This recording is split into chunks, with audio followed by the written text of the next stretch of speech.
Hello friends, welcome to the Unique Academy. In today's current affairs decoded session, myself Shivaji Kale is going to discuss about 18th May news. Here, in the continuation of Atmanirbhar Abhiyan, government has declared the fifth tranche of economic package. ठीक है, तो 5 दिनों से चल रहा है. देखो, पहले में उन्होंने बिजनेसेस के लिए काम किया था, है कि नहीं. एमएसएमई को 3 लाख रुपए दिए, याद करो. दूसरे में उन्होंने देखो आपको माइग्रेंट वर्कर्स के लिए एम्प्लॉय के लिए काम किया था, है कि नहीं, याद करते हैं. ठीक है, फर्स्ट में उन्होंने बिजनेसेस के लिए काम किया. उसमें सबसे इंपॉर्टेंट आपको याद होगा तो एमएसएमई के लिए उन्होंने 3 लाख करोड़ रुपीज़ का काम किया था. ठीक है. सेकंड, अगर आपको याद होगा तो उसमें उन्होंने एम्प्लॉयमेंट के ऊपर बोला है. ठीक है, उसमें एम्प्लॉयज़ के बारे में पर्टिकुलरली अगर आप देखोगे तो 1 रेशन 1 कार्ड इसके बारे में बात किया है. 8 करोड़ लोगों को फ्री राशन देने के लिए बोला है. ठीक है. थर्ड में उन्होंने पर्टिकुलरली एग्रीकल्चर एंड अलाइड चीज़ों के ऊपर फोकस किया है, ठीक है नहीं. एंड उसमें देखो 1 लाख करोड़ रुपए का इंफ्रास्ट्रक्चर उन्होंने डेवलप करने के लिए प्राइमरीली उसमें बोला था. उसके साथ साथ उन्होंने वैक्सीनेशन 100% वैक्सीनेशन बोला है कैटल्स और उनका. मत्स्य योजना भी समृद्धि के लिए बात किया है, फिशरीज़ के लिए ऐसी चीज़ की है. फोर्थ ट्रांचे जो है उसमें मतलब कल वाला जो है, they are focusing more on the liberalisation and privatisation के ऊपर फोकस है उनका. And fifth tranche is also continuation of this particular issue. इसमें प्राइवेटाइजेशन के ऊपर ज़्यादा फोकस करेंगे. ठीक है, तो देखते हैं क्या बताया गवर्नमेंट ने फिफ्थ ट्रांचे में अब आत्मनिर्भर भारत अभियान में. तो देखो, particularly first of all they are talking about health, है कि नहीं. और हेल्थ में किसके ऊपर बात कर रहे हैं वो, तो public spending they are planning to increase. ठीक है, so this is going to be a very very important aspect for the upcoming mains examination particularly. और उसके बारे में एक नीचे बड़ा वाला आर्टिकल है, उसमें हम इसको डिटेल में डिस्कस करेंगे. अभी के लिए आगे जाते हैं. डिसइन्वेस्टमेंट की बात कर रहे हैं तो देखो, डिसइन्वेस्टमेंट का तो हर साल गवर्नमेंट टारगेट रख ही रही है. ठीक है, लेकिन इस बार उन्होंने एक बहुत ही इंपॉर्टेंट पॉलिसी इसके बारे में बोल दिया. उसमें उन्होंने क्या कर दिया कि सारे sectors now will be open for the disinvestment. ठीक है, all sectors will be open. बस उन्होंने वहाँ पे एक निगेटिव लिस्ट किया है, या फिर आप बोल सकते हो स्ट्रैटेजिक जो सेक्टर्स है. ठीक है, फॉर एग्जांपल आप बोलोगे अगर स्पेस है या फिर डिफेंस है, ठीक है, एटॉमिक एनर्जी है, ये पर्टिकुलर कुछ सेक्टर्स है. इनको छोड़ के बाकी के जो सेक्टर्स है उसमें जो भी पब्लिक सेक्टर अंडरटेकिंग्स है, गवर्नमेंट कंपनीज है, उनमें प्राइवेटाइजेशन किया जाएगा. और पर्टिकुलरली अगर आप देखोगे तो जो भी स्ट्रैटेजिक सेक्टर उन्होंने रखे हैं उसमें भी एक सेक्टर में 4 से ज़्यादा पर्टिकुलरली गवर्नमेंट कंपनीज नहीं होंगी. एक ही आप उसका डिफेंस का एग्जांपल ले लो. डिफेंस में देखो बहुत सारी क्या कंपनीज है जो पब्लिक सेक्टर कंपनीज है, जैसे कि आपने देखा तो सबसे HAL है, ठीक है नहीं, ऑर्डिनेंस फैक्ट्रीज है, उसके बाद में भारत हेवी इलेक्ट्रिकल्स है. बहुत सारी कंपनीज है जो डिफेंस के रिलेटेड काम करती है. तो ये क्या होता है, प्राइवेट सेक्टर को थोड़ा सा डिसइंसेंटिवाइज करता है. तो इसीलिए उन्होंने ये प्रोविजन लाया है.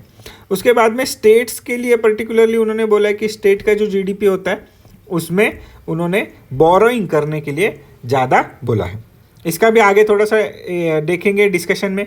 अनएम्प्लॉयमेंट बारे में बोल रहे हैं तो एक्चुअली देखो, ये सबसे ज़्यादा चीज़ जो है ये क्रिटिसाइज़ किया जा रहा था लास्ट 4 जो स्टिमुलस डिक्लेयर किए थे गवर्नमेंट ने 4 दिनों में. तो उसमें बोला जा रहा था कि MGNREGA का यूज़ आप नहीं कर रहे हो. तो देखो, उसमें उन्होंने बोल दिया 40,000 करोड़ रुपए नरेगा में उन्होंने इन्वेस्ट कर दिए. So they will be directly given to the people. तो इसका use direct infusion of money के लिए हो जाएगा. आगे देखो उन्होंने क्या किया है, फ्रेश इंसॉल्वेंसी प्रोसीजर्स सस्पेंड कर दिए फॉर द नेक्स्ट ईयर. तो ऑब्वियसली किसके लिए, ये जो बैंक्रप्सी कोड है इंडिया, है कि नहीं, IBC, insolvency and bankruptcy code, जो NPAs होते हैं उनके लिए ये पर्टिकुलरली जब डेड हो जाता है तो IBC कोड से उसका सोल्यूशन किया जाता है. तो ऑब्वियसली अभी बहुत सारे नए NPAs क्रिएट होने वाले in the coming period of time. तो इसीलिए तो देखो बहुत सारे क्रेडिट रिस्क गारंटी या हाफ गारंटी या बहुत टाइप की मॉनिटरी लिबरलाइज पॉलिसी लाई है, so that these sick unit should revive themself in some period of time. तो इसीलिए ये भी देखो रेगुलेटरी मैकेनिज्म से उसको सस्पेंशन दे दिया फॉर 1 ईयर। ठीक है, तो अभी देखो 5 दिन से लगातार आत्मनिर्भर भारत अभियान में government is trying to delineate और describe in detail the focus that Prime Minister has promised about 20 lakh crore rupees say economic stimulus to the Indian economy in the COVID post era। तो इसके लिए देखो 2-4 चीज़ों के ऊपर criticise भी हो रहा है गवर्नमेंट का ये प्रोग्राम। तो उसमें बोला जा रहा है कि एक्चुअली आपने बोला है 20 लाख करोड़ रुपीज़, ठीक है, लेकिन उसमें से बहुत सारी जो चीज़ें हैं वो चीज़ें एक्चुअली डायरेक्ट फाइनेंशियल स्टिमुलस है ही नहीं। क्यों? क्योंकि उसमें से बहुत सारी जो चीज़ें हैं वो मॉनिटरी पॉलिसी में आती है कि नहीं? जैसे कि क्रेडिट रिस्क गारंटी दे दिया, देखो, है कि नहीं, किसको? एमएसएमईज को 3 लाख करोड़ रुपीस का। तो उसको फिस्कल में नहीं कैलकुलेट किया जाएगा, उसमें मॉनिटरी में कैलकुलेट किया जाएगा according to the economic theories. तो अगर आप ऐसे कैलकुलेट करोगे तो according to some of the say calculations, ये हिंदू का आर्टिकल है, इसमें उन्होंने दिया है कि only 2.2 lakh crore rupees can be traced as a direct additional budgetary cost. इसमें भी ये उनको दिया जाए, जिसमें भी 1.55 lakh crore rupees is already budgeted expenditure. तो आपके हिसाब से, ये आर्टिकल के हिसाब से 20 लाख करोड़ का आपने बोला है और एक्चुअली आप 2 लाख करोड़ के आसपास ही क्या कर रहे हो? Infusion of liquidity into the economy कर रहे हो। तो this becomes about 1% of GDP, less than 1% of GDP. तो that is a criticism on this particular Atmanirbhar Bharat अभियान। ठीक है, आगे जाते हैं। देखो आगे के 2 आर्टिकल्स में आपको ये पर्टिकुलरली अभी जो रिसेंट वाला 5th वाला जो स्टिमुलस आया है उसमें 2 डायमेंशन के ऊपर चर्चा करेंगे।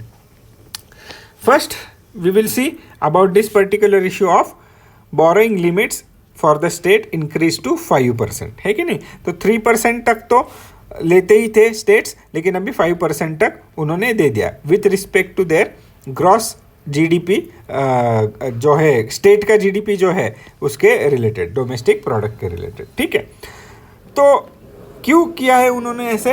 तो अभी स्टेट्स भी on their own are spending lot of money. तो in this particular case states को भी क्या हो रहा है? They are having a strain on their own treasury. Particularly centre से जो स्टेट को हेल्प आती है, फाइनेंशियल हेल्प, वो भी आज की डेट में थोड़ा सा कम हो जाएगा। थोड़ा सा अगर आप पिछला वाला याद करोगे तो आपको याद हो रहा है कि कॉम्पेंसेशन फंड जो आता था जीएसटी में, वो कुछ महीने से नहीं आया है क्योंकि सेंटर में भी पैसे का थोड़ा सा प्रॉब्लम चल रहा है।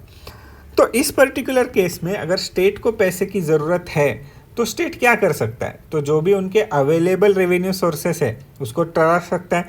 जैसे कि देखो उन्होंने अल्कोहल सेल आउट करने के लिए परमिशन दे दिया, because this alcohol products comes as a part of about 10% of their total revenue। ठीक है, इन सम ऑफ द स्टेट्स, इन सम ज़्यादा है, कुछ स्टेट्स में कम भी है, लेकिन दिस इज़ नॉट सफिशिएंट। तो उन्होंने बोरोइंग करने के लिए स्टेट को अलाउड किया है। ठीक है, लेकिन इसके ऊपर अगर आप दूसरी डायमेंशन से देखोगे तो अगर सेंटर बोरो करता है एक्सटर्नली तो it becomes cheaper and easier for center to borrow money from the market as compared to states। तो इसके लिए एक सजेशन दिया जा रहा है। some of the economists are saying that instead of giving every state and say asking them to borrow externally on their own, center should have done that। Center should have borrowed a huge amount of money and should have distributed it in the with the states according to their requirement। तो economically it would have become little bit cheaper and easier thing to do, लेकिन अभी उन्होंने नहीं किया है ऐसे। Second चीज़ हम लोगों को यहाँ पे ये आर्टिकल में देखनी है, it is about discoms situation. तो अगर आप देखोगे तो यस्टरडे भी 4th ट्रांचे में भी उन्होंने पावर यूनिट्स के बारे में बात किया है एंड 5th ट्रांचे में भी उन्होंने पावर यूनिट्स के बारे में बात किया, ठीक है। तो क्या ये प्रॉब्लम है इसका? तो पर्टिकुलरली अगर आप देखोगे तो 3 इसमें आप डिवाइड कर सकते हो पावर यूनिट्स को, ठीक है। फर्स्ट इज ए जनरेशन, ठीक है। तो इसमें आप हाइड्रो इलेक्ट्रिक पावर स्टेशन हो सकते हैं, न्यूक्लियर हो सकते हैं, विंड हो सकते हैं, सोलर हो सकते हैं, कोई भी हो सकता है। इसका जो कंपनी है वो जनरेशन कंपनी।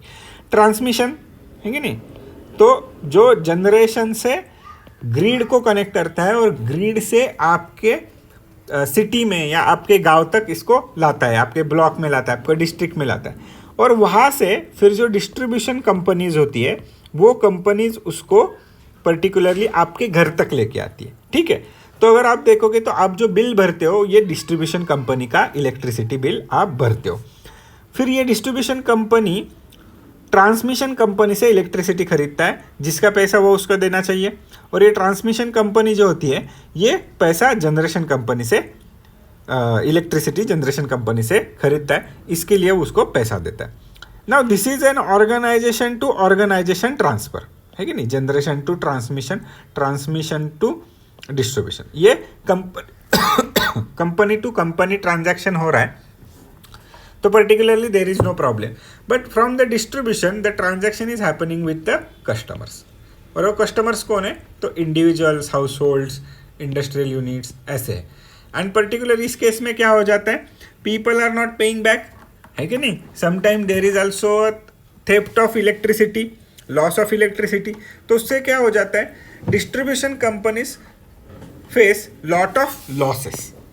अब उन्होंने लॉस ले लिया है, लेकिन वो ट्रांसमिशन को नहीं बोल सकते कि हमारा लॉस हुआ है तो हम आपको पैसे नहीं देंगे, तो ट्रांसमिशन तो बंद कर देगा उनको इलेक्ट्रिसिटी देना, ठीक है। सो ये जो लॉस हो रहा है बहुत दिनों से, दिस लॉस इज ऑग्यूमेंटिंग, ठीक है, and hence this particular discom companies have become a sick units. And particularly अगर देखोगे तो ये जो सिक यूनिट्स है, मतलब ये डिस्कॉम्स जो है, these are under the states government of that particular respective states, ठीक है। तो इसीलिए रिसेंटली अगर आप देखोगे तो ये डिस्कॉम्स को अपने स्ट्रेस से रिलीज करने के लिए गवर्नमेंट ने 90,000 करोड़ रुपीस का पैकेज डिक्लेयर किया है, जिसको उन्होंने बोला है special long term transaction loans to discoms for कोविड-19। तो ये क्या हेल्प करेगा? This will help to discom to clear their dues to the power productions, ठीक है, एंड प्रोड्यूसर्स एंड ट्रांसमिशन, ठीक है। तो जो हम लोगों ने यहाँ पे बात किया था, ठीक है। और उसमें क्या किया है उन्होंने? पर्टिकुलरली 10 साल का टेन्योर रखा है, इसीलिए देखो लॉन्ग टर्म यहाँ पे बोला है ना, है कि नहीं। उसके साथ साथ उन्होंने 3 साल का मोरेटोरियम भी यहाँ पे डिक्लेयर कर दिया, ठीक है। तो ये 2 चीज़ें हम लोगों को यहाँ पे पता होनी जरूरी है, ठीक है। आगे जाते हैं। देखो हेल्थ के बारे में हम लोग डिस्कस करने वाले थे। ये आर्टिकल को ठीक से ध्यान से समझ लेना, क्योंकि अगर आप देखोगे तो पहले भी हम लोगों ने इसके ऊपर बहुत चर्चा की है। अगर आपको याद होगा तो 7 मई का जो हमारा डिस्कशन है, इसमें हम लोगों ने ये ऐसे भी लिया था डिस्कशन के लिए। क्या ऐसे है? देखो, make sure people get educated, help out with the health emergencies. कौन सी जो चीज़ें बोल रही है? Education and health. किसका रिस्पॉन्सिबिलिटी है? Those things the government should do, that's almost all the economy. तो इस इश्यूज को इकोनॉमी के साथ जोड़ दिया है कि नहीं। तो ये पर्टिकुलर टॉपिक ऐसे के बारे में लिखा था, बहुत सारे लोगों ने ऐसे लिखा है और लिख के हम लोगों को टेलीग्राम चैनल पे भेजा है, ठीक है। टेलीग्राम चैनल का नाम है हमारे यूनिक डिस्कशन, ठीक है। तो इस पे आप लोग हम लोगों को आंसर्स वगैरह लिख के भेज सकते हो, हम लोग यहाँ पे पीयर रिव्यू करते हैं, मैं भी उसमें चेक करके आपको दे दूंगा, ठीक है। तो अभी देखते जो पर्टिकुलरली ये हम लोग क्यों आज डिस्कशन के लिए ले रहे आर्टिकल, क्योंकि बहुत सारे लोगों का ऐसे मैंने पढ़ा, तो उसमें पर्टिकुलरली एजुकेशन के बारे में बहुत सारे लोगों ने अच्छा लिखा है, ठीक है। राइट टू एजुकेशन के बारे में लिखा है, एक्सपेंडिचर जीडीपी कंट्रीब्यूशन लिखा है, गवर्नमेंट स्कीम्स लिखे हैं, ठीक है। लेकिन जब हेल्थ के बारे में लिखने के लिए आ रहे हैं तो students are particularly facing lack of content, ठीक है, कि हेल्थ को आप इकोनॉमी से कैसे जोड़ोगे। एजुकेशन को तो जोड़ रहे हो, एम्प्लॉयमेंट से जोड़ रहे हो, अपॉर्चुनिटीज़ के साथ जोड़ रहे हो, skill development, vocational education, apprenticeship scheme, बहुत तरीके से आप एजुकेशन को इकोनॉमी से जोड़ते हो, लेकिन हेल्थ के टाइम पे आपके पास लैक ऑफ कंटेंट एक्सपीरियंस हो रहा है। तो इसमें देखो ये जो पर्टिकुलर आर्टिकल है इसमें आपको अच्छा सा कंटेंट मिलेगा जिसको आप ऐसे टाइप के एसेज में लिख सकते हो, और ये बहुत ही ज़्यादा इंपॉर्टेंट इस साल का टॉपिक बनेगा। क्या है देखो, अभी रिसेंटली जो आत्मनिर्भर अभियान आया इसमें भी हेल्थ के लिए एक पर्टिकुलर स्टिमुलस दिया गया, ठीक है। क्या है ये, इसके बारे में एनालाइज करेंगे, ठीक है। तो अगर थोड़ा सा हम लोग देखोगे तो इंडिया के केस में पर्टिकुलरली हेल्थ के ऊपर we are spending about 1% of GDP, ठीक है। सो इंडिया का जीडीपी आप देखो 2.5 to 2.8 ट्रिलियन तक आप ऊपर पकड़ोगे कैलकुलेशन से, तो it is very very less amount as compare to other countries to be spent on health and related infrastructure. और अगर आप आज की डेट में देखोगे तो India is projected to decrease its growth rate, ठीक है, अकॉर्डिंग टू सम एस्टिमेट्स 1% से ग्रो करेगा। तो नेक्स्ट ईयर भी अगर आप जीडीपी में से हेल्थ के ऊपर का एक्सपेंडिचर नहीं बढ़ाते तो it is going to be very very difficult to develop infrastructure, ठीक है। अभी देखो हम लोगों को सबसे बड़ा चैलेंज आज की डेट में क्या देखने को मिल रहा है, इंफ्रास्ट्रक्चर का। Just compare India with American health infrastructure. देखो हम लोग यहाँ पे अभी टेम्पररी हॉस्पिटल्स बना रहे हैं, टेम्पररी क्वारंटाइन फैसिलिटीज़ बनाने की कोशिश कर रहे हैं, and just do not consider कि if there is a temporary hospital means वहाँ पे सिर्फ एक बेड लगा दिया, मतलब you should not consider that as a well equipped health infrastructure. आपके पास बहुत सारी चीज़ें होना ज़रूरी है। उसके साथ साथ आपको आपके पास मेडिकल स्टाफ भी होना चाहिए, ठीक है। फिर उसमें डॉक्टर्स है, नर्सेस है, तो उनके एजुकेशन के लिए बहुत सारा आपको खर्चा करना पड़ेगा, है कि नहीं। ये हेल्थ रिलेटेड ये है। उसके साथ साथ आपके पास इक्विपमेंट्स होने चाहिए, और आपके डेट में आप देख ही रहे हो कि एक वेंटिलेटर हमारे पास कितना सारा डेफिशिएंसी है, पीपीई किट का कितना सारा डेफिशिएंसी है कि नहीं। सैनिटाइज़र भी भैया शुरू में कम थे, तो इसको क्या बोलेंगे, ड्रग्स एंड वैक्सीन्स, ठीक है। उसके साथ साथ मेडिसिन्स, उसके साथ साथ देखोगे तो new research in the field of health, ये भी उसके ऊपर काम करना चाहिए। उसके बाद में बहुत सारी चीज़ें जो है इसमें गवर्नमेंट लेड होने चाहिए प्रोग्राम्स, है कि नहीं, और उसको लगेगा आपको पैसा, है कि नहीं। सो जीडीपी का कंट्रीब्यूशन शुड बी इंक्रीज। सो इसके लिए देखो universal health scheme health coverage में भी बोला है उन्होंने श्री कृष्णा कमेटी का रिकमेंडेशन, ताकि आप जीडीपी का कंट्रीब्यूशन बढ़ा दो, लेकिन अभी तक हुआ नहीं है। And that is why our health infrastructure is very very inefficient to tackle such type of pandemics like Covid etcetera, ठीक है। तो अभी भी टाइम है, हम लोग हमारा खुद का इंफ्रास्ट्रक्चर एक्सेलरेट कर सकते हैं, ठीक है। तो ये देखो भैया हेल्थ के रिलेटेड आपको बेसिक मैंने बता दिया क्या क्या आपको लिखना था इस पर्टिकुलर एसे में। तो इस चीज़ों को थोड़ा सा हम लोग एक्सपांड करेंगे, एंड इसमें हम लोग एक एक इसका अगर पैराग्राफ भी बना देते हो आप, 3-4 पैराग्राफ हेल्थ के बनाओगे, 3-4 पैराग्राफ एजुकेशन के बनाओगे, तो भी it will become a very good issue essay to be written, ठीक है। आगे जाते हैं। एक बढ़िया सा आर्टिकल आया देखो इंडियन एक्सप्रेस में, they are talking about human challenge studies, ठीक है। तो पहले समझ लेते हैं ह्यूमन चैलेंज स्टडीज होते क्या है। तो हम लोग समझ रहे हैं कि वैक्सीन बनाया जा रहा है कोविड के लिए, ठीक है, कोरोना वायरस के डिसीज के लिए। तो उसमें आप 2 चीज़ें कर सकते हो। जो ऑलरेडी इन्फेक्टेड पर्सन है उसको तो आप ड्रग डेवलप करोगे उसको क्योर करने के लिए, लेकिन जो इन्फेक्टेड पर्सन नहीं है, हेल्दी पर्सन है, वो इन्फेक्शन उसको ना हो उसके लिए आप वैक्सीन बनाते हो, ठीक है। So suppose now any person is there who is living in that particular area, for example say Mumbai में बहुत ज़्यादा रेड जोन है इंडिया में, तो मुंबई में से आप लोगों ने हेल्दी लोगों को चुना एंड यू हैव से टेस्टेड वन वैक्सीन, ठीक है, ट्रायल फेज 2 फेज 3 में आप उसको हो, तो आपने उन लोगों को वो वैक्सीनेशन कर दिया, and then you are waiting that these people should naturally come in contact with the infection, and when they will come they should not get infected. But the point is that this may take long period of time, and उसके बाद भी अगर आपको समझ में आ गया कि infection होने के बाद they are showing some symptoms, yeah, vaccine is not effective. So then you have to go and change the parameters and formulas of your vaccine and then come back and do the trials again. So this becomes a very lengthy procedure. In normal cases, it is okay, ठीक है.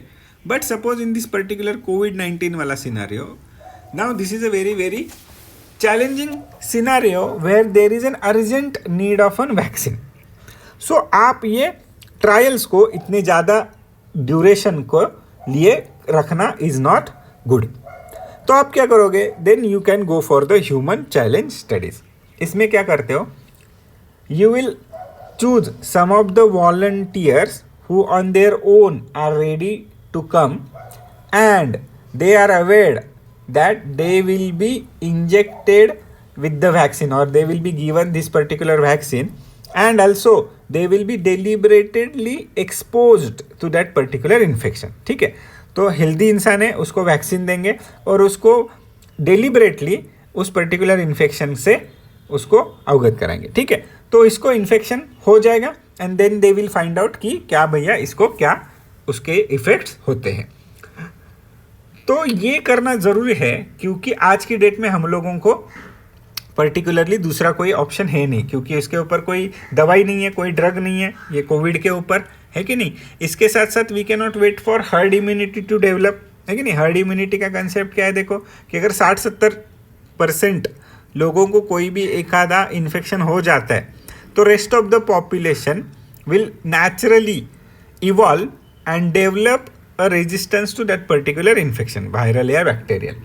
But this is a very very risky thing to do क्योंकि 60-70% लोगों को अगर आप सोचोगे कि infection होना चाहिए तो वर्ल्ड पॉपुलेशन इज 7 बिलियन. तो आपके हिसाब से 40 से 400 से 500 करोड़ लोगों को इन्फेक्शन होना ज़रूरी है. और उस हिसाब से अगर आप देखोगे तो बहुत सारे लोगों की डेथ भी हो जाएगी एंड 400 करोड़ लोगों के लिए इंफ्रास्ट्रक्चर है ही नहीं सपोर्ट करने के लिए हेल्थ का वर्ल्ड वाइड कहीं पे भी. So this becomes a very very suffering वाला प्रॉब्लम. तो इससे अच्छा है कि वैक्सीन डेवलप किया जाए, लेकिन उसके रिलेटेड एक चैलेंज डेवलप हो जाता है और वो चैलेंज हम लोग आज के आंसर राइटिंग क्वेश्चन के फॉर्मेट में डिस्कस करेंगे. ठीक है, तो देखो भैया क्या क्वेश्चन बना रहे हैं यहाँ पे. इथिक्स का एक क्वेश्चन बना देते हैं. Is it ethical to deliberately infect healthy person with potentially deadly infection to check the efficacy of administered vaccine. ठीक है, तो ये इन्फेक्शन वर्ड है. ओके, तो भैया वीडियो पॉज करो, वीडियो पॉज करके इसका आंसर लिख देना. आंसर लिख के हमारे को हमारे टेलीग्राम चैनल पे डाल देना. ठीक है, वहाँ पे हम लोग इसको डिस्कस भी करेंगे, चेक भी करेंगे, बाकी के लोगों को भी आंसर आपको पढ़ने के लिए मिलेगा. ठीक है, ओके, ऑलराइट. तो आप लोगों ने आंसर लिखा होगा, ऐसे हम लोग एज्यूम करते हैं. फिर आगे जाते हैं, क्या देखो डिस्कशन में करते हैं यहाँ पे. तो पहले बताएंगे कि भैया ह्यूमन ट्रायल्स होते क्या है कि नहीं. तो human challenge trials are the trials जहाँ पे an healthy individual is infected, ऐसा जो हम लोगों ने अभी डिस्कस किया. ठीक है, तो इसके कॉन्सिक्वेंसेस क्या होंगे अभी देखना. ये आंसर जीएस में इथिक्स के डायमेंशन से आपको लिखना है, तो आपके आंसर में इथिकल वोकेबुलरी आना, इथिक्स की वोकेबुलरी आना, उसकी कंसेप्ट आना, उसकी थ्योरी आना इज़ वेरी वेरी इंपॉर्टेंट. ठीक है, तो पहले बताएंगे देखो what is consequences of this particular action particularly for the actor and for the public. ये दो अलग अलग लोगों पे दो अलग अलग कॉन्सिक्वेंसेस होंगे. तो देखते हैं क्या कॉन्सिक्वेंसेस होने वाले भैया. तो this particular person may die, this is one consequence, और it may survive, this is an another consequence. किस डिपेंड पे देखो, दो चीज़ों पे. कैसे डाई करेगा, अगर इन्फेक्शन पोटेंशियली फेटल हुआ, वैक्सीन ने काम नहीं किया, और सर्वाइव कैसे करेगा, अगर इन मेडिसिन ने काम कर दिया. ठीक है, तो पब्लिक पे इसका क्या कॉन्सिक्वेंस होगा. अगर वो मर गया भैया तो पब्लिक के लिए तो ऐसे कुछ फर्क नहीं पड़ेगा, because there will be another volunteer, there will be another trials, and the people these clinical research agencies will keep on going till that they find out perfect solution to this particular problem. But look at the condition when this particular person survives, then it will be beneficial for whole society and the common good has achieved. This is very very important word. ये word आपके answer में आना चाहिए because this is an word from the consequentialist theory, है कि नहीं. तो ये वर्ड आना चाहिए भैया. आगे जाएंगे और फिर बताएंगे कि therefore utilitarianism will advocate such type of trials. But अभी यहाँ पे देखो बहुत इंपॉर्टेंट चीज लिखेंगे. बट क्या होने वाला है problem? Because the first case makes this particular case as ethically sensitive. Very important. First case इसको इथिकली सेंसिटिव बनाता है. कैसे बनाता है? देखो भैया, क्योंकि मर रहा है ना वो पर्टिकुलर एक्टर, तो क्या कर सकते हैं उस केस में? तो लिखेंगे भैया, however if right actions followed by right intentions such prescribed bye WHO. क्या क्या है? तो देखो पर्टिकुलरली अगर हम लोग वॉलेंटरी पार्टिसिपेशन लेते हैं. वॉलेंटरी पार्टिसिपेशन का मतलब क्या है? We are not enforcing anybody. ठीक है, जो वॉलेंटरीली आना चाहता है वो आ जाए. ठीक है, with full disclosure and inform consent. मतलब हम लोग पहले ही बताएंगे कि भैया this particular infection is fatal. ठीक है, एंड अगर आपको इस बारे में पता है एंड फिर भी you want to go for that particular trial voluntarily, then and then only you will be taken for that particular trial. उसके साथ साथ in case of that particular first case तो आपके लिए भैया फाइनेंशियल एंड अदर इंसेंटिव्स है, जैसे कि आपको इंश्योरेंस कवरेज दिया जाएगा. ठीक है, and there will be other type of incentives. ठीक है, उसके साथ साथ full oversight of independent ethical committee. This is very very important. Ethical committee वहाँ पे होगी, सिर्फ रिसर्चर्स नहीं होंगे, because they will look at the ethical dimension of this particular study. अगर आप ऐसे करते हो तो this will ensure a fair means used. ठीक है, this is very important. Now ethics के वर्ड डाल रहे देखे इसमें. Ensure the fair means use in the trials and no injustice और exploitation of volunteer under the trial has happened. And hence this becomes ethical from the point of view of this particular theory. कौन सा वाला theory? तो डिओन्टोलॉजिस्ट के theory से ये ethical हो जाता है. ठीक है, तो समझ रहे हो कैसे लिखना था? तो देखो भैया, ऐसे टाइप के क्वेश्चंस आते रहेंगे आपके एग्जाम में. ठीक है, तो ऐसे क्वेश्चंस को जब आ रहा है तभी करंट अफेयर से प्रिपेयर करके रखा करो. ठीक है, so that is all from my side today in this particular current affairs decoded session. Myself Shivaji Kale signing off. Thank you. Subscribe to Shivaji Kale Current Affairs YouTube channel and hit the bell icon to get the latest updates.